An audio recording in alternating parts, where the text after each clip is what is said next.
Hey, welcome back to MVP Hot Wheels. This is Diesel Mac, and I've got some 1970 Chevelles in front of me, and I want to go over a couple controversial pieces. I put these up on Facebook, and I had some mixed reviews, so I just kind of want to go over it. It's kind of a pain to text, different things. I'm trying to respond appropriately. I think I've done a good job, but I'll just go over it. Much easier here in the video, kind of show everything that I've done, what I think, and then I would look forward to any comments be left down below that could further keep this discussion kind of going. So what I have in front of me is 1999 first edition 1970 Chevelles. There was two variations normally known for the metallic blue, and one known for this one. Since then, I have found a couple different variations. I believe this was in one of the guides at one point. It may be removed now, but this has the white interior that normally comes with black, and this one has the 7-spoke wheels that you would see here from the 4-pack that's in the background. So both of these, all three of these cars came out in 1999. This is a 1999 4-pack set. We'll see that if I flip it around the right way. Here, 1999 right there, top left, made in Malaysia, China, or Thailand. This particular one, this is the one that came from that box, or similar box, not that particular one obviously, is made in Malaysia. These were also made in Malaysia. So you can see here, you got 1998 base with Malaysia on there. These two are the two different variations known. This one on the right has the pinstripes going around the white stripes. This one does not. You can see them in the back. Both of them have that pinstripe. I would say more here, but they made a bunch of these that were this way. So it's more considered a variation just because of the number of them. This one here you can see has the pinstripes around the black. So, and then this red one here from the 4-pack. So these are the normal variations. This one here has the white interior that the blue one has. I have gone through this and have completed or done the screwdriver test where you pop it in here, try to get underneath between the body and the base and try to give it a little tug to see if it'll pop apart. I have looked inside the front post as far as I can see, as much of the post as I can see. It is correct. It's still got all the gold still on it from where they painted it. I don't see any glue residue on it at all. So I don't see any tampering. And then the base here, you can see the rivets look pretty normal compared to that one. This one still has some of the metal flake gold on it. But a lot of these either have some of the coloring on there or doesn't. It just kind of depends on how far the paint went down on the post when they went to put these on or put these together. So I don't think that has to do with any of it. The back ones usually don't have any until we get to the red one. You see this is an extra sitting up here, the regular variation, and the rivets look pretty much the same. This is the 7-spoke wheels, came from this variation down here. With this one, I don't see anything wrong with the post inside the front here. Same. And then on this, you would think that they would have, could have cut the wheels out and put a new axle and stuff on this. The rivets look fine. And in here, the thickness of that axle is actually the same on both sides. There's some companies that make a axle that's more of a tube, and the other side is just a pin. They kind of slide together. That's not the case here. These wheels and axles look exactly the same as the rest of them as far as I'm concerned. I couldn't see any difference, especially when you look at the two side by side here. Those look identical in the front as far as the outside of it, where they've kind of tamped down the metal to keep the wheels together.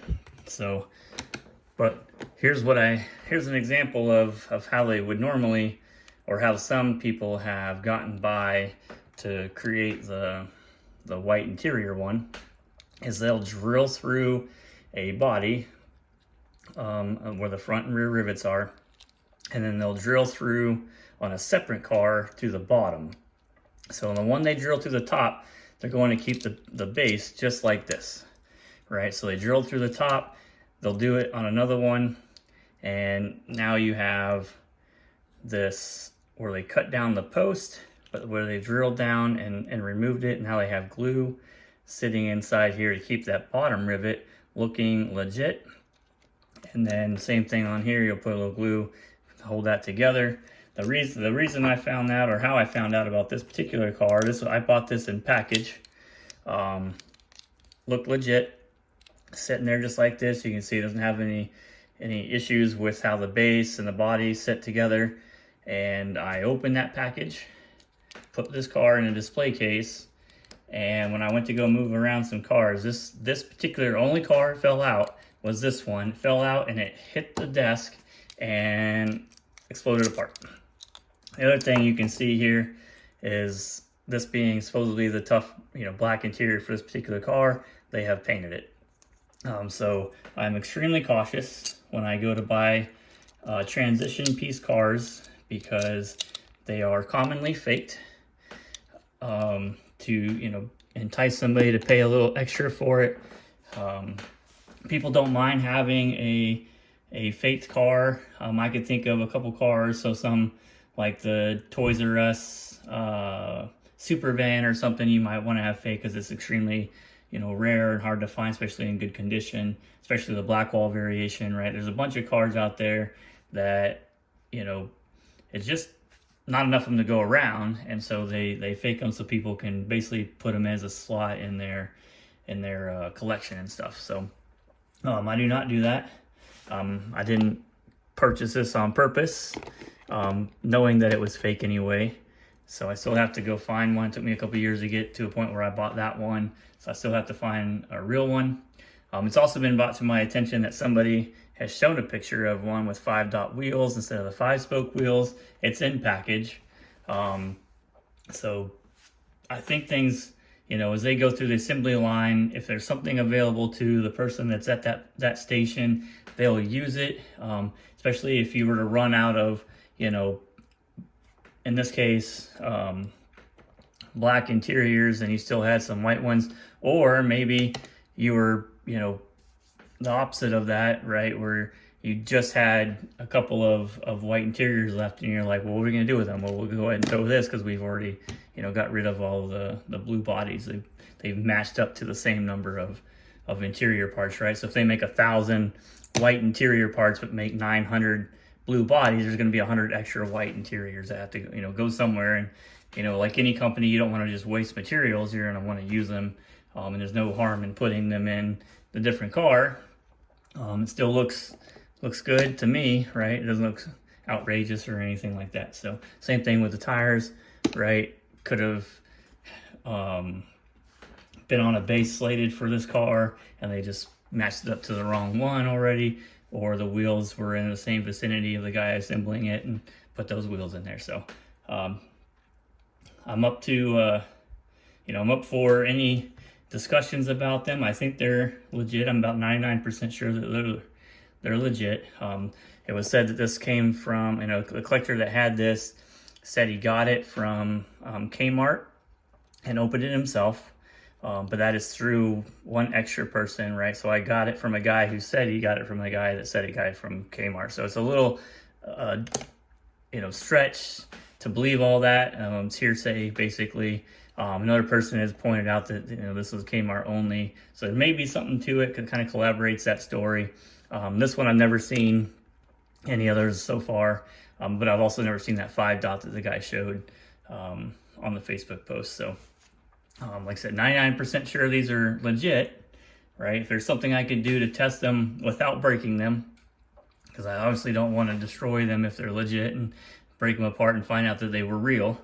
But I will, put them through other tests or look at certain things that I haven't thought of so far to verify that they are real or legit. This is not legit. I will show people that and how they did it.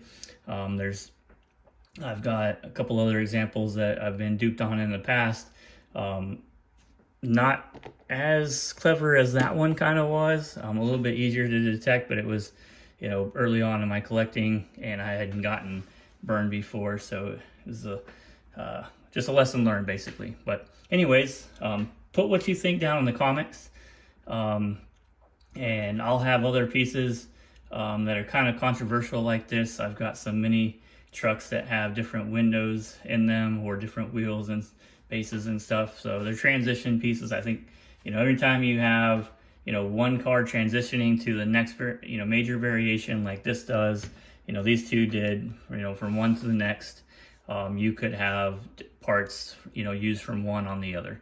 And that's kind of been the case. I could think of like the Orange 31 doozy that has green fenders, right? That couldn't have been what was expected to be come out, but they had, you know, maybe run out of the fenders and they had the green ones. So they put them on there, whatever the case is. But there's tons of examples out there.